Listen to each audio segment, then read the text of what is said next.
Hello students, good morning. चलते हैं आज की वीडियो में। आज का हमारा टॉपिक है एस्केप वेलोसिटी। ओके, तो स्टूडेंट सबसे पहले हमें देखना देखो वेलोसिटी का हमें पता है। क्लियर? जब एक बॉडी जो है वो डिस्प्लेसमेंट कवर करती है विद रिस्पेक्ट टू टाइम के साथ। ओके, तो वो बन गया हमारे पास वेलोसिटी। ओके, लेकिन अब बड़ी बात आती है कि एस्केप वेलोसिटी क्या है। ओके, तो एस्केप वेलोसिटी में क्या है, अब इसका मीनिंग से ही पता चल रहा है कि हमने एस्केप का मीनिंग है भागना। Okay, clear? तो कहीं ना कहीं यहाँ पे क्या होगा कि एक बॉडी ऐसी होगी जिसने क्या करना है, किसी ग्रेविटेशनल पुल आप से बाहर जाना है। ओके, तो अगर हमारे पास बॉडी है अर्थ, उसका मास है m। ओके, तो अगर हम मानते हैं कि यहां तक इस अर्थ का क्या है, ग्रेविटेशनल फील्ड है। ओके, तो अब यहां से अगर कोई भी ऑब्जेक्ट जाता है on the surface of the अर्थ से, तो वो इस ग्रेविटेशनल पुल से कैसे बाहर जाएगा। ओके, ग्रेविटेशन से पुल से कैसे बाहर जाएगा। ओके, अब उसके लिए एक पर्टिकुलर वेलोसिटी होती है। उस वेलोसिटी के साथ अगर ऑब्जेक्ट चले तो वो इस ग्रेविटेशनल पुल से बाहर हो जाएगा। ओके, क्लियर है? तो आज हम मतलब इसी की ही लिखेंगे कि ग्रेविटेशनल जो एस्केप वेलोसिटी जो है वो क्या होगी। तो मैं बता दूं, एस्केप वेलोसिटी जो है ये एक मिनिमम वेलोसिटी होगी। क्या होगी? एक मिनिमम वेलोसिटी होगी, वो वेलोसिटी जिसके साथ हम ऑब्जेक्ट को प्रोजेक्टेड करें। प्रोजेक्टेड का मीनिंग होता है स्टूडेंट, जब भी कभी हम सरफेस से कोई चीज़ को अपवर्ड को प्रोजेक्टेड करें। क्लियर? तो उस वेलोसिटी के साथ हमने ऑब्जेक्ट को प्रोजेक्ट करना है। क्लियर? ओके, और वो इतनी वेलोसिटी होगी कि जो ग्रेविटेशनल पुल आपसे बाहर कर देगी आपकी बॉडी को। ओके, क्लियर है? तो सबसे पहले मैं इसकी आपकी डेफिनेशन लिख देता हूँ। ओके, अब स्टूडेंट देखो, मैंने यहाँ पे डेफिनेशन लिख दी है कि it is defined as the minimum velocity. मतलब एक कम, हमारे लिए वो कम से कम एक वेलोसिटी होगी, उससे ऊपर की वेलोसिटी होगी वो तो और ज़्यादा बेस्ट हो जाएगा। क्लियर? हमें डेफिनेशन में लिखना है it is the minimum velocity, is defined as the minimum velocity with which when a body is projected upward from the surface of earth। हमने अर्थ से उस बॉडी को प्रोजेक्टेड करना है अपवर्ड को। क्लियर? और करेगी क्या? Just escape the gravitational field, earth के ग्रेविटेशनल फील्ड से वो बाहर हो जाएगी। ओके, ग्रेविटेशनल फील्ड, या फिर आप यहाँ पे पुल भी लिख सकते हो, ग्रेविटेशनल पुल ऑफ भी लिख सकते हो, of the earth and never returns of its आउन। मतलब कि वो बॉडी जो है वो इस वेलोसिटी के साथ अगर आप उसको प्रोजेक्टेड करते हो तो वो बॉडी जो है वो ग्रेविटेशनल पुल ऑफ से बाहर हो जाएगी और वो वापस जो है on the surface of the अर्थ जो है वो कभी नहीं आएगी। ओके, क्लियर है? क्लियर स्टूडेंट, ये डेफिनेशंस। ओके, अब स्टूडेंट देखो यहाँ पे, अब इसका हम एक्सप्रेशन स्टार्ट कर देंगे। ओके, देखो, अब मान लीजिए हमारे पास यहाँ पे एक अर्थ है और उसका मास कितना है, कैपिटल M। ओके, और यहाँ पे इस पॉइंट के ऊपर, P पॉइंट के ऊपर एक ऑब्जेक्ट है जिसका मास कितना है, स्मॉल m। ओके, तो अब इस ऑब्जेक्ट का यहाँ से लेके to the centre of the earth तक का जो डिस्टेंस है वो कितना है, x। ओके, इस चीज़ को पहले आप लेट कर लो। Okay, clear? अब हम क्या करेंगे कि देखते हैं कि इन दोनों पॉइंट्स के बीच जो फोर्स ऑफ अट्रैक्शन आ रही है वो कितनी है। क्लियर? अब हमने बोला है कि हमने एक ऑब्जेक्ट है उसको on the surface of the अर्थ से हमने उसको प्रोजेक्टेड किया अपवर्ड को, और वो जाती जाती एक पॉइंट के ऊपर आकर रुकी है, पी पॉइंट के ऊपर। ओके, और सबसे पहले हम ग्रेविटेशनल लॉ लगाएंगे कि इस पी पॉइंट तक इन दोनों के बीच की जो फोर्स है वो कितनी है। ओके, तो फोर्स के साथ देखो, तो यहाँ पे हमने लिखना क्या है, simply consider a body of mass m। Clear है? Placed at point P and the separation distance between their centres भी x। ओके, तो उसके accordings to the gravitational law, उसके अकॉर्डिंग जो फोर्स ऑफ अट्रैक्शन आएगा वो किसके बराबर आएगा आपका, G capital M small m upon r square. Okay, तो इसको लिखो आप इक्वेशन नंबर 1। स्टूडेंट यहाँ तक ये देख लीजिए, यहाँ तक ये क्लियर है।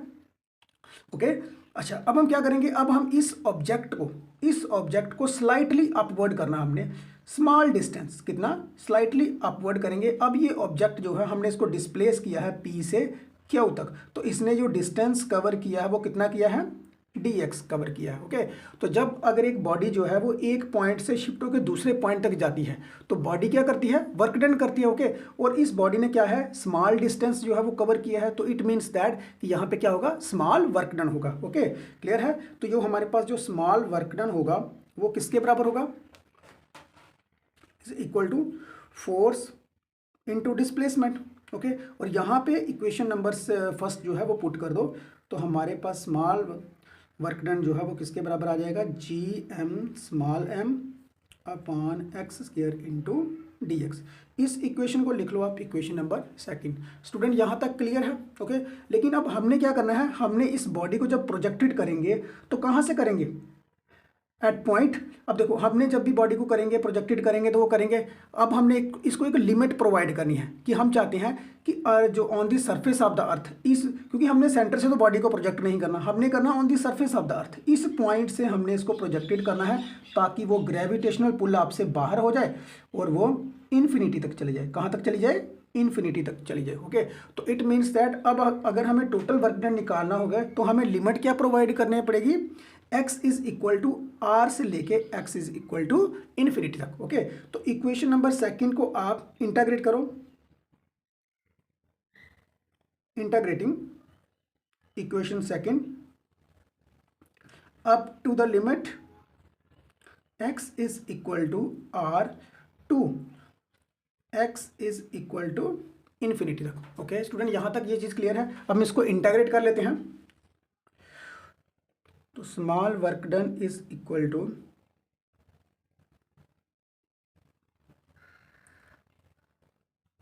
स्टूडेंट, इस चीज को ध्यान से समझना, मैंने सिर्फ इंटीग्रेट करना है अब इसको।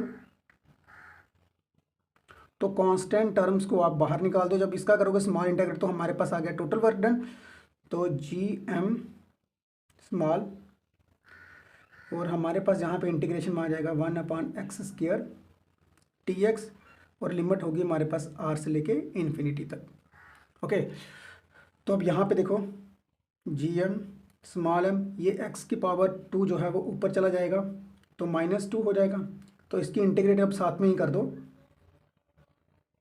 तो लिमिट है हमारे पास r से लेके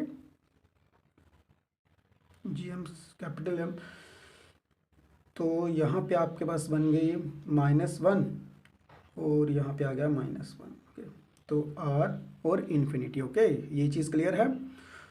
तो स्टूडेंट ये चीज़ तो हमने बहुत बार की है अब ये इंटीग्रेशन। ओके, तभी मैं जो इसको फास्ट पास कर रहा हूँ, gm और ये 1/x और ये r से लेके इन्फिनिटी तक। यहाँ तक क्लियर देख लो स्टूडेंट। ओके, क्योंकि ये हमने लगातार 3 क्वेश्चनों में यही क्वेश्चन किए हैं सारे। ओके, बिल्कुल सेम टू सेम इंटीग्रेशन करनी है हमने। ओके, जब हम इसको लिमिट अप्लाई करेंगे gm स्मॉल m, तो पहले आपने क्या करना है, अपर वाली लिमिट को अप्लाई करो, तो कितना आया 1/इन्फिनिटी। ओके, तो जब आप लोअर लिमिट को अप्लाई करोगे तो लोअर लिमिट को जब आप अप्लाई करोगे तो क्या आएगा, -1/r। यहाँ तक ये चीज़ क्लियर है? अच्छा, अब देखो स्टूडेंट कि यहाँ पे माइनस, मैं नोट में यहाँ पे लिख देता हूँ कि 1/इन्फिनिटी जो होते हैं वो किसके बराबर होता है, 0 के बराबर होता है। ओके, तो ये टर्म तो आपकी 0 होगी और ये माइनस और माइनस क्या हो जाएगा आपका, प्लस का। तो g capital M small m/r। तो हमारे पास जो इस समय जो टोटल वर्क डन आ रहा है ना, वो कितना आ रहा है, g small m capital M/r, ये हमारे पास आ रहा है वर्क डन। ओके, यहाँ तक ये चीज़ क्लियर है? ओके, हमने सिर्फ सिंपली जो है वो स्मॉल वर्क डन को इंटीग्रेट किया है up to the limits r to infinity तक। ओके, तो हमारे पास ये टर्म आ गया। ओके, क्लियर है? अच्छा, अब देखो स्टूडेंट, मैंने ये टर्म पूरी की पूरी उतार दी है यहाँ पे, W is equal to gm small m/r। तो यहाँ से अब आपको क्या दिखेगा, यहाँ पे हमारे पास टोटल वर्क डन आ गया। तो स्टूडेंट याद रखना कि ये टोटल वर्क डन जो है वो अब क्या है, is stored in body in the form of gravitational potential energy. अब ये टोटल वर्क डन जो है वो हमारे पास क्या बन गया है, ग्रेविटेशनल पोटेंशियल एनर्जी। तो अब हम इसको लिख सकते हैं gravitational potential energy is equal to work, and work is equal to small m/r के बराबर। ओके, ये चीज़ क्लियर है? ओके, अच्छा, अब हम देखिए, अगर हम कभी इसका लिमिटिंग केस देखें, लिमिटिंग केस में क्या है कि अगर हम इसका लिमिटिंग केस देखेंगे तो उसके अकॉर्डिंग क्या है कि law of conservation of energy क्या कहता है, law of conservation of energy. Okay, उसके अकॉर्डिंग क्या है कि बॉडी की जो इनिशियल काइनेटिक एनर्जी है ना, इनिशियल काइनेटिक एनर्जी जो होती है वो किसके बराबर होती है, फाइनल पोटेंशियल एनर्जी के बराबर, फाइनल पोटेंशियल एनर्जी के बराबर होती है। ओके, अच्छा, अब हम मान लो कि हमारी बॉडी जो है वो एस्केप कर रही थी। अब जब वो एस्केप कर रही थी तो उसके पास वेलोसिटी कितनी थी, उसके पास वेलोसिटी थी ve। अब हम लिख लेते हैं उसको कि जो वी ई क्या है आपके पास, एस्केप वेलोसिटी है, एस्केप वेलोसिटी।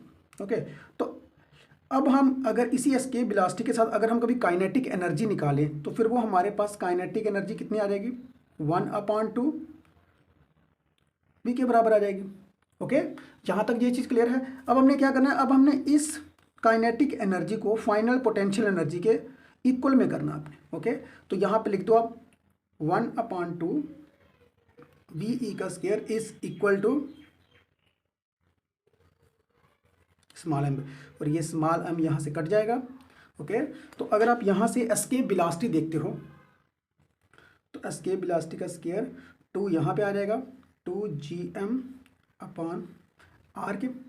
ओके, यहाँ तक ये चीज़ क्लियर है। अच्छा, अब स्टूडेंट इस इक्वेशन को से यहाँ पे आप टोटल इसकी एस्केप वेलोसिटी निकाल लो। ठीक है, यहाँ तक ये चीज़ क्लियर है। अच्छा, अब स्टूडेंट इस डेरिवेशन के बीच में, इस डेरिवेशन में अगर आप g की वैल्यू लगाते हो, g की वैल्यू आपको पता है ना, 6.67 इंटू 10⁻⁻11 न्यूटन मीटर स्क्वायर पर kg स्क्वायर है, पर kg स्क्वायर। ओके, एक तो ये आ गया। m की वैल्यू कितनी है, 6 इंटू 10⁻24 kg ये, और r की वैल्यू भी आपको पता है वो है 6.4 इंटू 10⁻6 मीटर। अगर आप ये सारी वैल्यू यहाँ पे पुट कर दोगे तो भी आपकी एस्केप वेलोसिटी मिल जाएगी, लेकिन हम अभी इसकी वैल्यू को यहाँ पे पुट नहीं करेंगे, हम इसको फर्दर पहले सॉल्व करेंगे। ओके, क्योंकि हम इसको सिंपलेस्ट वन में पहले हम निकालेंगे, फिर हम उसकी एस्केप वेलोसिटी निकाल दें। यहाँ से अगर आप वैल्यू पुट करोगे तो आपके पास क्वेश्चन बहुत लेंथी हो जाएगा। क्लियर? ओके, अच्छा, अब देखो, वी नो दैट जो हमारे पास जी की वैल्यू आई थी वो कितनी आई थी, जी कैपिटल M/r² आई थी ना स्टूडेंट। ये ज़्यादा आपको, ये पुराना डेरिवेशन है जो हम बार बार यूज़ करते हैं। ओके, अच्छा, अब अगर हम कभी इसमें से एक r जो है वो इधर ले जाएं, ये देखना, जी r को मैंने इधर ले गया, एक r मैंने अपने पास रखा हुआ है। ओके, यहाँ पे, और ये जी यहाँ पे कितना आ जाएगा आपके पास। अब देखो, ये थोड़ा सा स्क्रीन से बाहर जा रहा है तो थोड़ा सा इसको क्लोज कर लेते हैं।